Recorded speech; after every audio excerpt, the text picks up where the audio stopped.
ఓం శ్రీ సాయిరామ్ తపోవనము భగవాన్ శ్రీ సత్యసాయి సచ్చరిత్ర నిత్య పారాయణ గ్రంథము పార్ట్ బిలో 3 ఇంపార్టెంట్ పాయింట్స్. నెంబర్ 1 సింక్లియర్, నెంబర్ 2 నాకు కావాల్సింది మీలో మార్పు జగదీశన్ వృత్తాంతము, నెంబర్ 3 మల విక్షేప ఆవరణములు.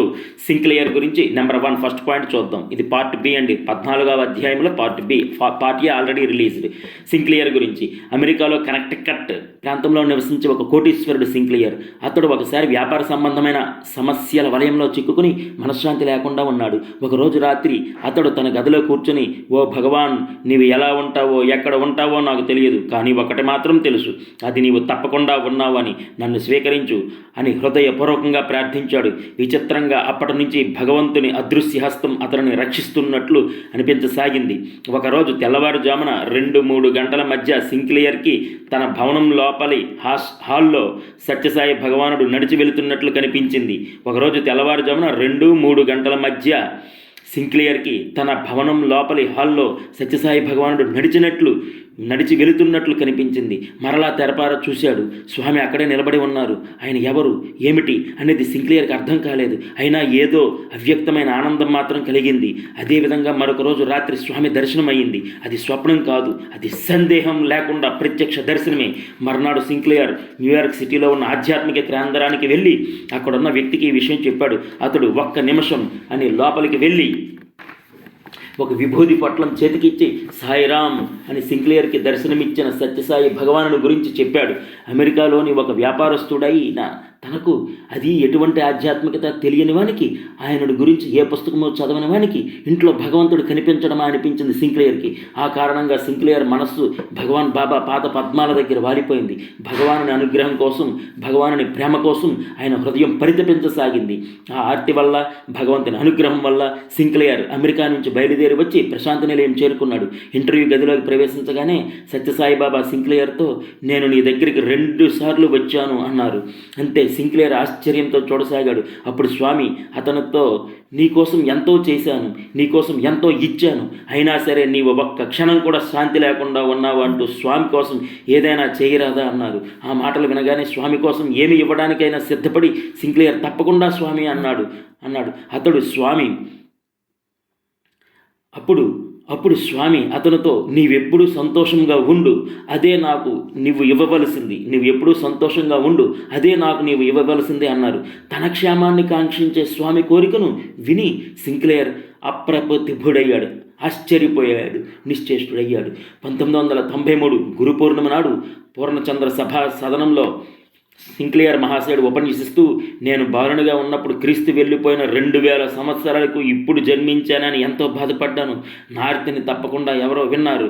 ఇదిగో ఇక్కడ ఆ క్రీస్తును పంపిన పరమాత్ముడే ఉన్నాడు అన్నారు. సింక్లియర్ తన ఉపన్యాసంలో 1-2 సన్నివేశాలు చెప్పాడు. ప్రశాంతి నిలయం రావడానికి కొద్ది నెలల ముందు ఒకనాడు నేను వేరొక పట్టణానికి వ్యాపార రీత్యా వెళ్ళవలసి నా హెలికాప్టర్ను నేనే నడుపుకుని వెళుతున్నట్లు నా భార్యకు చెప్పాను. సింక్లియర్ తన ఉపన్యాసంలో 1-2 సన్నివేశాలు చెప్పాడు. ప్రశాంతి నిలయం రావడానికి కొద్ది నెలల ముందు ఒకనాడు నేను వేరొక పట్టణానికి వ్యాపార రీత్యా వెళ్ళవలసి నా హెలికాప్టర్ నేనే నడుపుకుని వెళుతున్నట్లు నా భార్యకి చెప్పాను. అప్పుడు ఆమె, మీకు వ్యాపార సమస్యలతో, ఆలోచనలతో మనస్సు బాగులేదు, వేరే ఎవరైనా పైలట్ని పట్టుకుని వెళ్ళండి, మిమ్మల్ని రక్షిస్తూ కూర్చోనడానికి సత్యసాయి బాబా వారికి చాలా పనులుంటాయి, చాలా మందిని ఆయన రక్షిస్తూ ఉండాలి, ఆయన సమయం మీరు ఎందుకు తీసుకుంటారు అన్నది. అప్పుడు నేను ఆమెతో, నేను ఏ క్లాసు పైలట్ని కదా, నన్ను అవమానిస్తావేమిటి అని హెలికాప్టర్ను నేనే నడుపుకుంటూ బయలుదేరాను. నా భార్య అనుమానించినట్లే మధ్యలో ఆ హెలికాప్టర్ ఇంజిన్ చెడిపోయింది. హైడ్రాలిక్ సిస్టమ్ పనిచేయలేదు. హెలికాప్టర్ అదుపు తప్పింది.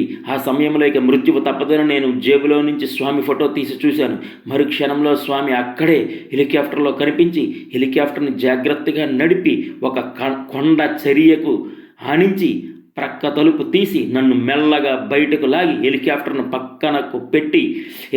పక్కకు పెట్టి అదృశ్యమయ్యారు. ఈ విధంగా సత్యసాయి భగవానుడు ఎప్పటికప్పుడు నన్ను రక్షిస్తూ నన్ను తన పాద పద్మాల దగ్గర చేర్చుకున్నాడు, తన పద్మముల దగ్గరకు చేర్చుకున్నాడు. ఇంతకన్నా ఆశ్చర్యం కలిగించే మరొక సన్నివేశం చెప్తాను. ఇక్కడ ఈ సభలో ముందు వరుసలో కూర్చున్న ఆ స్త్రీ స్వామి పెద్ద కుమార్తె, పేరు మెర్లిన్ సింక్లియర్. అంటే తన కుమార్తెను స్వామి కుమార్తెగా భావించి అలా చెప్పాడు. ఆమె గుర్రపు స్వారీలో ఆరితేరిన వనిత.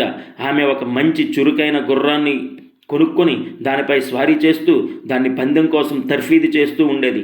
ఒకరోజు క్రీడాస్థలంలో పెద్ద ఎత్తైన గోడను దాటించడానికి ఆ మెర్లిన్ గుర్రంపై అతివేగంగా వస్తూ ఆ గోడను దాటించడానికి ప్రయత్నం చేసింది. కానీ ఆ గుర్రం కాళ్ళు ఆ గోడకు కొట్టుకోవటం వల్ల ఈ అమ్మాయి ఒక్కసారి ఎగిరి నేలపై పడింది.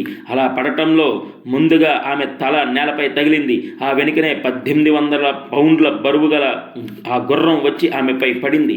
ఆమెను ఎమర్జెన్సీ మెడికల్ వార్డులో ప్రవేశపెట్టడానికి 45 నిమిషాల సమయం పట్టింది. అప్పుడు ఈ విషయం టెలిఫోన్ ద్వారా తెలిసి నేను హాస్పిటల్కి వెళ్ళాను. నా దగ్గరున్న విభూతి ప్యాకెట్ తీసి ఆమె ముఖం పైనున్న గాయాలకు విభూతి రాస్తూ ఇది క్రైస్తవ పవిత్ర జలం వంటిదని చెప్పాను. కొంచెం నోట్లో వేశాను. మర్నాడు మరలా వెళ్ళి చూస్తే ముఖం మీద ఒక్క గాయం కూడా లేదు.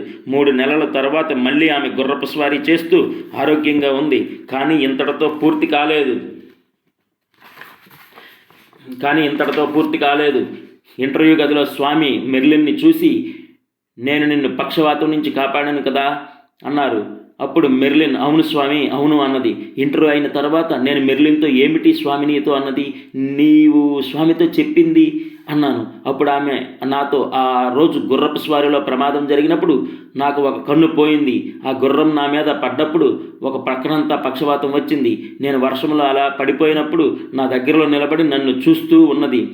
హాస్పిటల్ అంబులెన్స్లో ప్రయాణం చేస్తున్నప్పుడు ప్రక్కనే ఉన్నది. ఎమర్జెన్సీ వార్డులో దగ్గర ఉన్నది.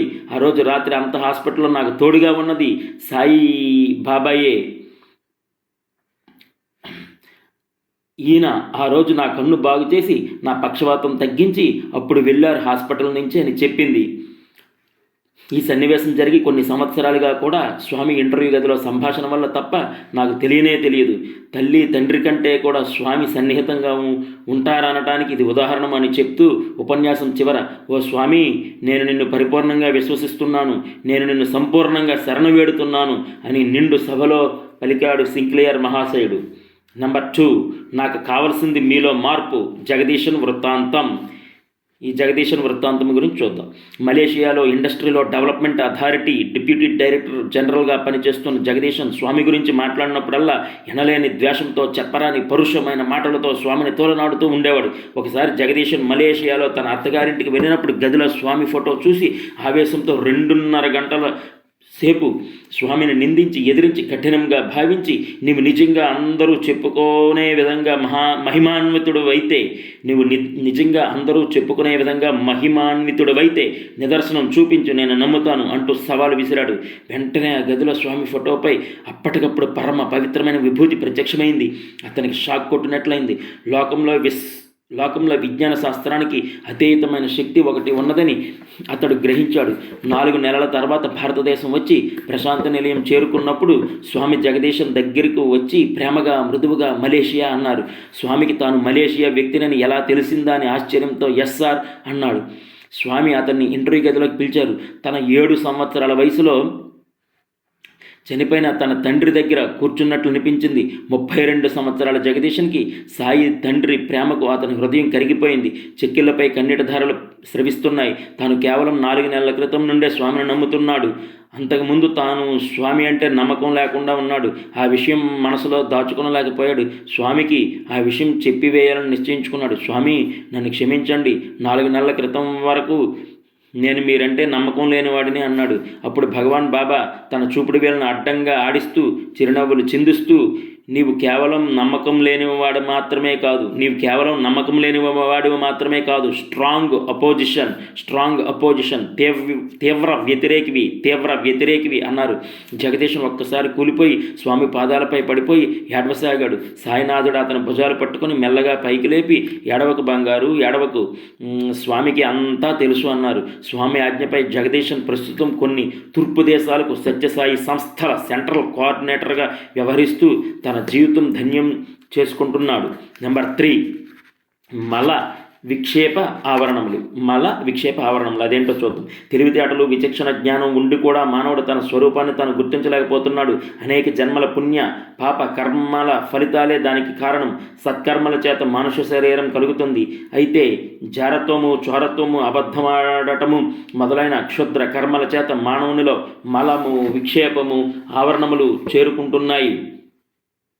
ఇవి చేరటం వల్ల మానవునికి స్వస్వరూప జ్ఞానం కలగటం లేదు అంటూ స్వామి ఇలా వివరించారు. మలమంటే జన్మలుగా ఆచరించిన దుష్కర్మల ఫలితము.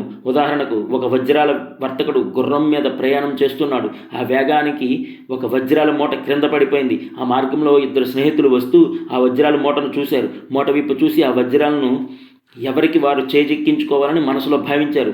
ఆ మూటను ఒక వ్యక్తి చూస్తుంటే రెండో వ్యక్తి పక్క గ్రామానికి భోజనం తేవడానికి వెళ్ళాడు. కానీ వానికి దుర్బుద్ధి దాపురించింది. ఆ వజ్రాలను తానొక్కడే చేజెక్కించుకోవాలని తాను మిత్రునికి తెచ్చే ఆహారంలో విషం కలిపాడు. అతడు వచ్చి, తమ్ముడు, నీవు ఈ ఆహారం తింటూ ఉండు, నేను వజ్రాలను చూస్తూ ఉంటాను అని వజ్రాలను తెరపార చూస్తున్నాడు. ఇంతలో మొదటివాడు దుర్బుద్ధితో అలా వంగి చూస్తున్న స్నేహితుని మెడ మీద కత్తితో పొడిచి చంపాడు. తర్వాత తృప్తిగా ఆహారం తిన్నాడు. కానీ ఆ విష ప్రభావం వల్ల అతడు చనిపోయాడు. విలువైన వజ్రాలు లభించినా వాటిని ఇద్దరూ దక్కించుకోలేకపోయారు. ఆ పాప ప్రవృత్తికి గురి చేసింది మలం. ఈ మలానికి కారణమైన దుర్భావములు, దుశ్చేష్టలు నిర్మూలము గావించుకోవాలంటే నిరంతరము దైవచింతన చేయటం తప్ప మరొక మార్గం లేదు. ఇంకా విక్షేపము అంటే చంచలత్వము. దక్షిణేశ్వరంలో కాళికాదేవి ఆలయంలో రామకృష్ణ పరమహంస అర్చకునిగా ఉండేవాడు. ఒకనాడు ఆ దేవాలయం కట్టించిన రాణి రాసమని వచ్చి పరమహంసను ఆ జగన్మాత మీద పాట పాడమని కోరింది. ఆయన పాట పాడుతుండగా రాసమణితో సహా అందరూ తలలూపుతున్నారు. పరమహంస ఒక్కసారిగా పాట ఆపి రాసమణి చెంప మీద చెడేలిమని దెబ్బ వేశాడు. మనిషి ఇక్కడ, మనస్సు కలకత్తా హైకోర్టులో ఆస్తి తగాదాల దగ్గర అన్నాడు. ఆమె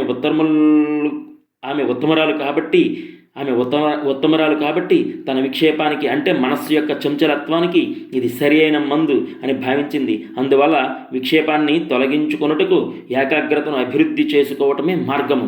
ఇంకా మూడవది ఆవరణము.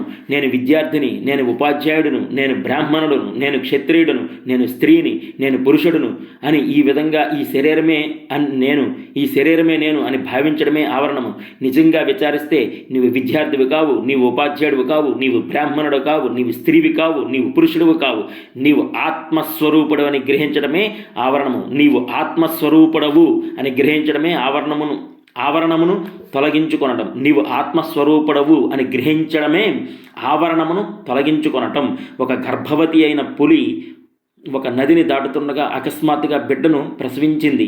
బిడ్డ ఆ నది వేగానికి కొట్టుకొని పోయింది. తరువాత ఆ పులిపిల్ల ఒక చోట ఒడ్డుకి చేరి గొర్రెల మందలో కలిసిపోయి వాటితో కలిసి జీవిస్తూ తాను పులిననే విషయం మర్చిపోయింది. గొర్రెలతో పాటు తాను కూడా గడ్డి తింటూ గొర్రెల వలె తాను అరుస్తూ తన శక్తిని తాను తెలుసుకోలేని స్థితిలో పడిపోయింది. కొన్నాళ్ళకి ఒక పులి ఆ గొర్రెల మంద పైన పడింది. ఆ మందలో పులిపిల్ల ఉండటం, అది గొర్రె వలె ప్రవర్తించడం చూసి అది ఆశ్చర్యపోయింది. ఆ పులిపిల్ల గొర్రెల వెనక వెళుతుంటే ఆ పులి దానిని పట్టుకుని లాక్కొని వచ్చి అక్కడ నీటిలో దాని నీడను చూపించి, చూడు, నీవు పులివి, గొర్రెవి కావు, నీ స్వస్వరూపం తెలుసుకో అని బాధ చేసింది. అప్పుడు అన్నది తన స్వరూపాన్ని తాను గుర్తించింది. కాబట్టి ఆవరణను తొలగించుకోవడానికి దైవార్పణ భావం పెంపొందించుకోవడమే మార్గము అని బోధించారు శ్రీ సత్యసాయిబాబా. స్వామి తన ఉపన్యాసాలలో దివ్యాత్మ స్వరూపులారా అని మనల్ని పిలుస్తూ మన స్వరూపాన్ని మనకు పదే పదే గుర్తు చేస్తున్నారు. నీవు శరీరానివి కాదు, ఆత్మస్వరూపుడివి అని బోధిస్తున్నారు.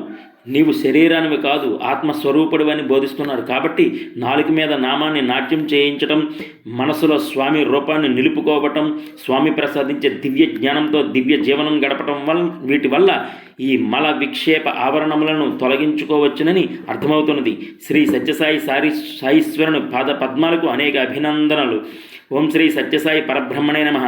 శాంతి శాంతి శాంతి. 14వ అధ్యాయం successfully completed. Love all, serve all, help ever, hurt never.